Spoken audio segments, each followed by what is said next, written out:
Hussein bin Dato' Onn was the third Prime Minister of Malaysia. He served as Prime Minister ruling from 1976 to 1981.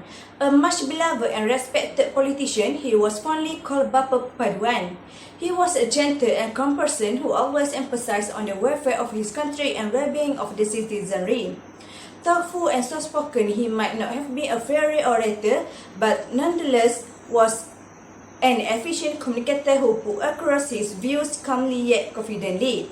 Married to Toh Puan Suhaila Tan Sri Haji Muhammad Noah, eldest son of Dato' Onn Jaafar, the founder of UMNO and the Menteri Besar of Johor, and Datin Halimah. Received his early education in Singapore and at the English College in Johor Bahru. Passionate about serving his country, intelligent, brave and also competent. Retired and passed the leadership baton to Dr. Mahathir Mohamad in 16 July 1981.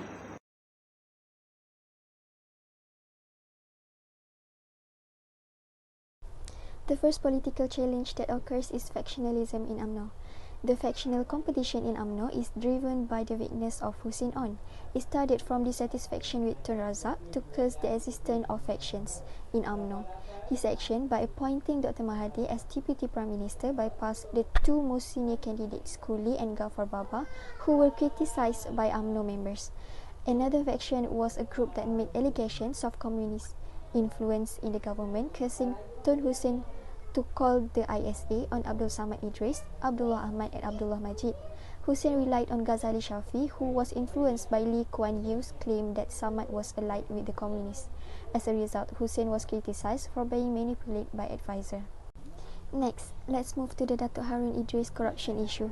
Dato' Harun Idris is the Menteri Besar of Selangor and also the UMNO Yat President that was allegedly involved in loss incurred by Bank Rakyat.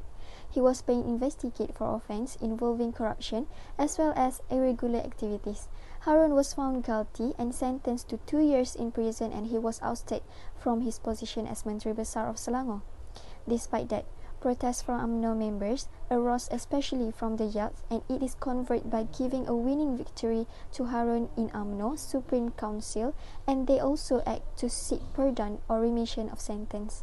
However, Tun Hussein Onn instead act to expel Harun from UMNO since he was motivated by Harun's accusations against him and Tun Razak for being influenced by communists.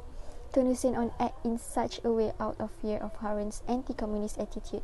Meanwhile, Tun Hussein remained firm in his decision based on the rule of law. No amnesty was arranged and Harun served a prison sentence until mid-1981.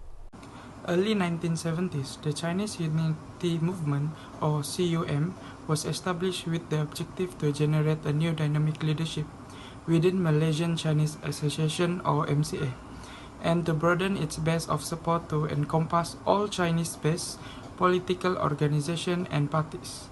In response to this, the high demand from the MCA and Gerakan start to plan a strategy for Chinese revival, which are purchase controlling stock in the star to increase the Chinese influence in public affairs. In contrast to UMNO, that control New Straits Times for the same purpose. To promote Chinese stake in economy, MCA sponsored Chinese-based corporate structure as opposed to the government sponsored the Malay-based corporate structure.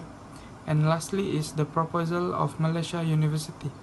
This is because the Chinese concern about the vital area of education, especially to preserve Chinese education and the increasing difficulty faced by qualified non-Malays in gaining admission to public universities within the Bumiputra Kota system. Next is the Kelantan crisis, during the premiership of Tun Hussein Onn, whereby the elites rejected federal intervention to resolve disputes among themselves. Despite the coalition, UMNO and past rivalries continue over the matter of power and public policy. The hot issue during the time is about the land policy, when past Menteri Besar decided to freeze logging land due to allegation of corruption. In response to that, Menteri Besar past had to resign due to press and lack of support from his party. The internal conflict turned worse when massive demonstrations of 80,000 strong supporters of Menteri Besar image industry. In response, the Menteri Besar refused the demand of his opponents, in which led to expel of him from the party by National Executive Council of PAS. Things went wrong when the street demonstration had degenerated into violence and looting by the Menteri Besar supporters. As a last resort, imposition of emergency rule and curfew over Kelantan lasts for 3 months. The next political challenges in Tun Hussein on time is about the federalism Sarawak and Sabah. For Sarawak, Abdul Rahman Yaakob headed the Partai Pesaka Bumi Putra that include of Sarawak National Party (SNAP). However, this coalition started to shake in 1978 election. This is because the dissatisfaction of his leadership with the corruption and nepotism in PPB. The accusation led by Haji Ali Kawi and the factionalism in PPB break away to form new Malay party called Partai Anak Jati Sarawak.